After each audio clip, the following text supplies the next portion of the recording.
नमस्कार। लोकसभा चुनाव से जुड़ा कैपिटल टीवी का खास शो 24 करंट विपक्ष बेदम देख रहे हैं आप। मैं हूं आपके साथ पूजा। पीएम मोदी कई मुद्दों पर चुप रहते हैं, पर जब जवाब देना होता है तो विपक्ष का असली चेहरा सामने लाना होता है तो पीएम मोदी चुन चुनकर विपक्ष के नेताओं पर कड़ा प्रहार करते हैं। धुआंधार चुनावी प्रचार के दौरान आज पीएम मोदी उधमपुर पहुंचे थे, जहां मंच से पीएम मोदी ने हिंदू विरोधी तेजस्वी यादव और राहुल गांधी पर कड़ा प्रहार किया। दरअसल सावन के महीने में राहुल गांधी ने लालू यादव के साथ मटन बनाया था, मटन का स्वाद चख वीडियो शेयर किया था और नवरात्र में तेजस्वी ने हेलीकॉप्टर में मछली खाई। अब इन दोनों नेताओं की हरकत पर पीएम मोदी ने कड़ा प्रहार करते हुए कहा है कि इंडी गठबंधन के लोगों को बहुसंख्यकों की भावनाओं से खिलवाड़ करने में मजा आता है, लोगों की भावनाओं के साथ खेलने में मजा आता है। एक व्यक्ति जिसे अदालत ने सजा सुनाई है और जो जमानत पर है, वो ऐसे अपराधी के घर जाते हैं और सावन के महीने में मटन पकाने का आनंद लेते हैं और वो देश के लोगों को चढ़ाने के लिए इसका वीडियो भी बनाते हैं। पीएम ने इन दोनों नेताओं की तुलना मुगलों से भी की है। तो आज पीएम के प्रहार पर चर्चा करेंगे, साथ ही बताएंगे आपको कि कैसे ममता बनर्जी भ्रष्टाचार के मामले में अपनी बची कुची इज्जत गवा चुकी है। तो आज इन्हीं मुद्दों पे चर्चा करेंगे। मेरे साथ स्टूडियो में मौजूद हैं कैपिटल टीवी के editor in chief doctor Manish Kumar और एग्जीक्यूटिव एडिटर राजीव जी। सर, आप दोनों का बहुत बहुत स्वागत है। धन्यवाद। पीएम मोदी ने जब से राहुल गांधी और तेजस्वी पर प्रहार किया है तो ये विपक्ष के नेता कह रहे हैं कि खाने पीने पे राजनीति नहीं होनी चाहिए। देखिए, खाने पीने पे राजनीति नहीं होनी चाहिए तो वीडियो डालने के लिए किसने कहा था? आप चुनाव प्रचार के दौरान वीडियो क्यों आपने रिलीज किया? और मैं आपको बता दूं, और इस बात को ध्यान रखिएगा, जिस हालत से ये लोग तथाकथित खुद को ये हिंदू बताने वाले, ये सेकुलर और मुस्लिम अपीजमेंट्स के चैंपियन लोग जिस गर्त में जा रहे हैं, अगले चुनाव में 2029 के पहले राहुल गांधी बीफ करी बनाते हुए नजर आएंगे। गांधी परिवार के लोग बीफ तो खाते ही हैं, बाकी लोगों को भी सिखाएंगे। तो लालू यादव अभी मटन बनाना सिखा रहे हैं, अगले चुनाव में ये लोग राहुल गांधी से बीफ बनाना सीखेंगे। बस यही बच गया है। मुसलमानों का वोट कैसे आए, कैसे हिंदुओं को आप नीचा दिखाएं, उनके आस्थाओं का मजाक उड़ाएं, उनके देवी देवताओं को गालियां दें, उनके ग्रंथों को जो है आप अपमानित करें, यही तो हिंदुस्तान के सेकुलर पार्टियों का पूरा सिस्टम हो गया है। प्रधानमंत्री मोदी ने सही मुद्दा उठाया है। नवरात्रि के दौरान आप वीडियो रिलीज कर रहे हो कि कैसे हम हेलीकॉप्टर में खा रहे। भाई, हेलीकॉप्टर में मछली खा रहे हो, ये तो बाकी यादवों और मल्लाहों को सोचना चाहिए। ये मल्ला किंग हेलीकॉप्टर पे घूम रहा है, कहता है कि हम मसीहा हैं गरीब गुरबा का, और इन लोगों की लाइफ स्टाइल को देखिए। तो ये जनता की सेवा क्या करेंगे? ये सिर्फ अपने हित में माल कैसे कमाया जाए, कैसे सत्ता हासिल किया जाए। देखिए, इस परिवार ने, प्रधानमंत्री ने सही कहा, लालू यादव एक कन्विक्टेड क्रिमिनल है। चारा घोटाला में पूरी तरीके से उनको जो है जेल में होना चाहिए, लेकिन देश के कानून जो है वही लुंज पुंज है। किस तरह का अपराधी भी जो है बाहर घूम रहा है। देश में कौन प्रधानमंत्री बनेगा, कौन किसको कितनी सीटें मिलेगी, वो राजनीति तय कर रहा है। होना चाहिए था इसको जेल के अंदर। तो ये तमाम चीजें जो प्रधानमंत्री मोदी ने जो पल्स पकड़ा है, अभी रामनवमी आने वाला है, उसकी तैयारी हो रही है। आप मछली खाओ, खिलाओ, मटन खिलाओ, बीफ खिलाओ, कुछ भी खिलाना है, ये सारा काम आप करेंगे। तो एक सही मुद्दा है कि भाई इन लोगों के पास और कुछ रहा नहीं है। हिंदुओं को गाली देकर के मुसलमानों का वोट कैसे पाया जाए, यही इनकी रणनीति। बिल्कुल, मटन और फिश पे तो पॉलिटिक्स भी शुरू हो चुकी है, लेकिन जो वीडियो सामने आए हैं, चाहे वो राहुल गांधी का पहले आया था या अभी ताजा वीडियो तेजस्वी यादव का है, क्या जानबूझकर इस तरह का वीडियो बनाया गया? देखिए, जिस तरीके से हिंदुस्तान में चलता रहा जो तरीका है, आखिरकार राहुल गांधी क्यों हैं? राहुल गांधी को कांग्रेस ने स्टार प्रचारक क्यों बनाया, या तेजस्वी यादव के पीछे हजारों लाखों लोग क्यों खड़े हैं बिहार के अंदर? यानी कि आप एक इन्फ्लुएंस करने वाले व्यक्ति हो, लोगों को इन्फ्लुएंस कर सकते हो, चाहे धर्म में हो, राजनीति में हो, सांस्कृतिक संगठनों में हो, हर जगह एक इन्फ्लुएंशियल पर्सन होता है। और हिंदुस्तान में हुआ क्या कि हिंदुओं के आस्थाओं को ऐसे दबा दिया गया सेकुलरिज्म के नाम पर कि हमारी परंपराओं के साथ खिलवाड़ हो सके।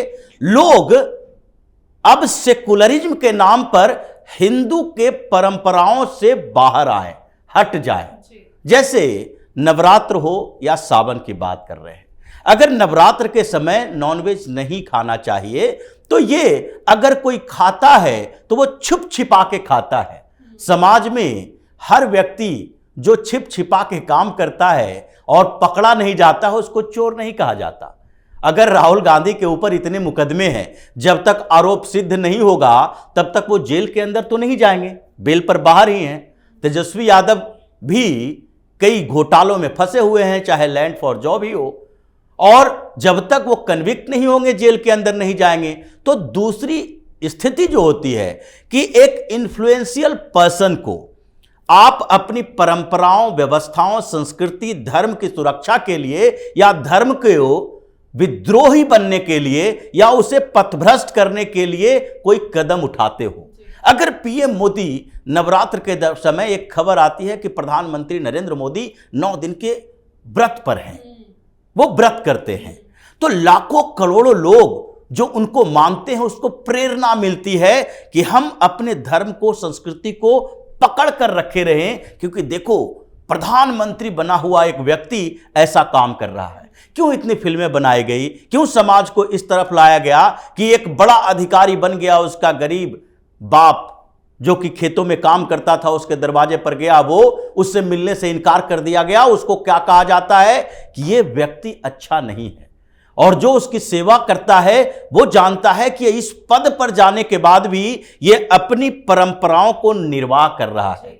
तो ये जो लोग हैं जिस तरीके से अपने लाखों करोड़ों लोगों को दिग्भ्रमित करते हैं और सनातन परंपराओं से हटाने की कोशिश करते हैं, समस्या इस बात को लेकर है। और पीएम मोदी ने साफ तौर पर यही बात कही कि हमें खाने पीने से रोकने की कोई बात नहीं है।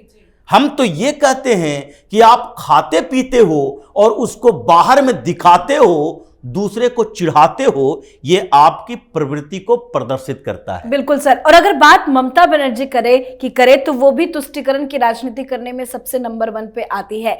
अभी हाल ही में ईद में जो उनका अवतार नजर आया, उन्होंने जो बयान दिया, वो भी क्या संदेश देना चाहती है? देखिए, वो तो आउटराइटली अनकॉन्स्टिट्यूशनल बातें वो कह गई। मुसलमानों के वोट के लिए आप देशद्रोह का काम कर रही हैं।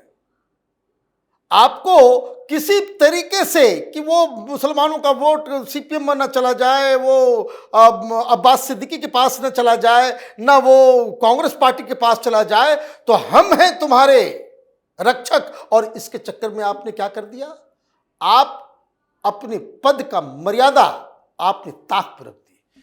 ये तो देश में कानून नहीं है कि आप कोई भाषण दें उल्टा पुल्टा तो आपके ऊपर कार्रवाई हो।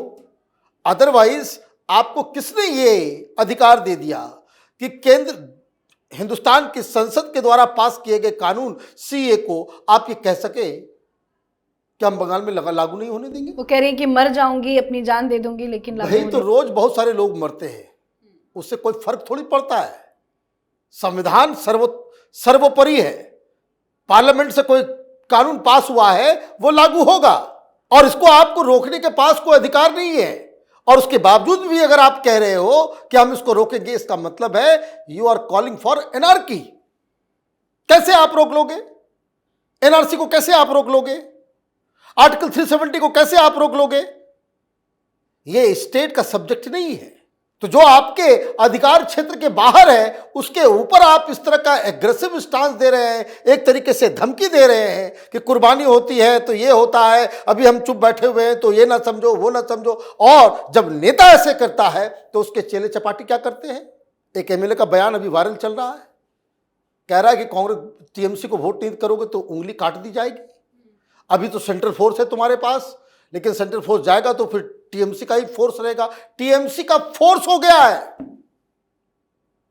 तो आप ये देखिए कि जब आप पूरी तरीके से देश को कैसे आगे लेकर के जाना है उसकी बात कभी ममता बनर्जी को करते हुए सुना?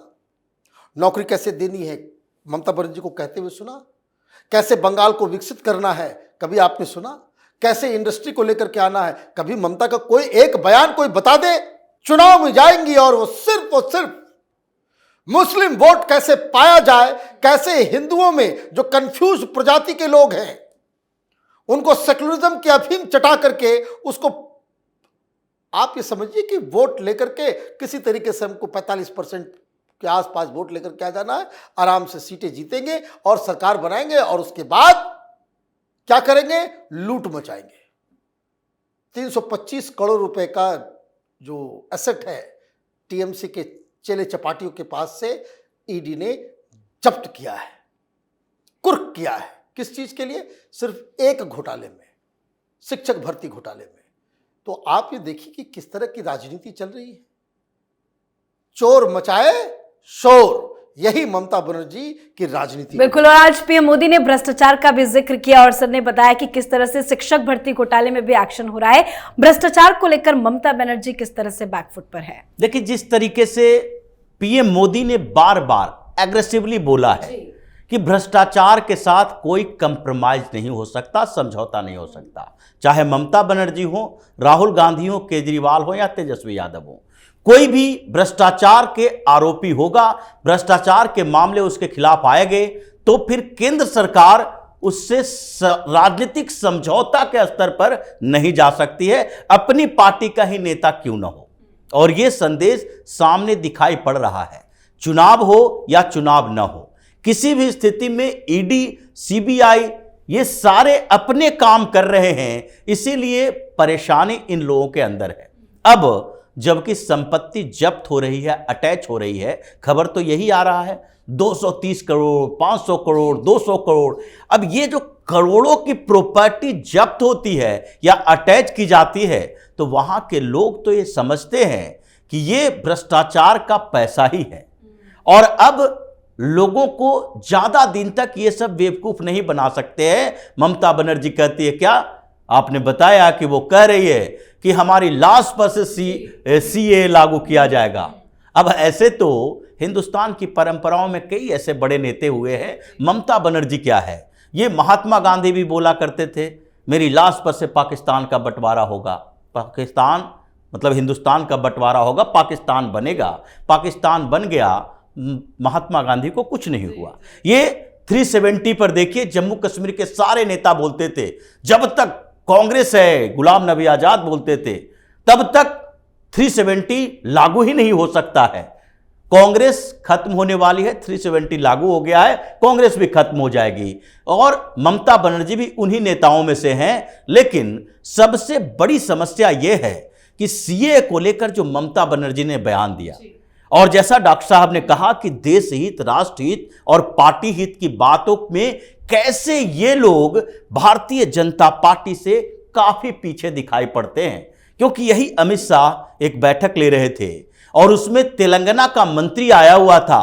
उसने अमित शाह से बात करते हुए कांग्रेस की सरकार की कि हमारे साथ बड़ा अन्याय हुआ, जब तेलंगाना बना तो बहुत ज्यादा अन्याय हो गया था और इसीलिए केंद्र सरकार ने, यानी कि उस समय संसद में जो पारित किया गया उसमें हमारे साथ अन्याय कैसे किया गया, संपत्ति का सही तरीके से डिवाइडेशन नहीं किया गया। और इस पर अमित शाह ने उसे फटकार लगाए। उन्होंने बार बार इस बात का जिक्र किया कि आपकी सरकार के बारे में नहीं कह रहे, ये तो 2013 की बात है, उससे पहले की सरकार यानी कांग्रेस की सरकार के बारे में उन्होंने स्पष्ट तौर पर कह दिया कि अभी हम मंत्री हैं, आप भी मंत्री हो, यहां बात संसद की गरिमा की हो रही है, संसद में पारित हुआ है, सरकार मनमोहन सिंह की थी या मोदी की थी इससे मतलब नहीं है, इसकी गरिमा रखनी होगी और हम संसद के साथ हैं, संसद के खिलाफ बोलोगे बर्दाश्त नहीं करेंगे। और ये ममता बनर्जी उल्टी गंगा बहा रही है। बिल्कुल सर, बहुत बहुत धन्यवाद आप दोनों का। धन्यवाद। तो पीएम मोदी ने राहुल तेजस्वी का असली चेहरा जनता के सामने ला दिया है, जिस पर राजनीति भी शुरू हो गई है। तो वहीं ममता बनर्जी का असली चेहरा भी सामने आ चुका है। तुष्टिकरण की राजनीति कर रहे इन नेताओं को पीएम मोदी ने एक साथ निशाना बनाकर कहीं का नहीं छोड़ा और ये नेता अपनी ही हरकतों की वजह से बुरे फंसते जा रहे हैं। इस पर आप अपनी राय कमेंट कर लिखे। देखते रहिए कैपिटल टीवी। नमस्कार।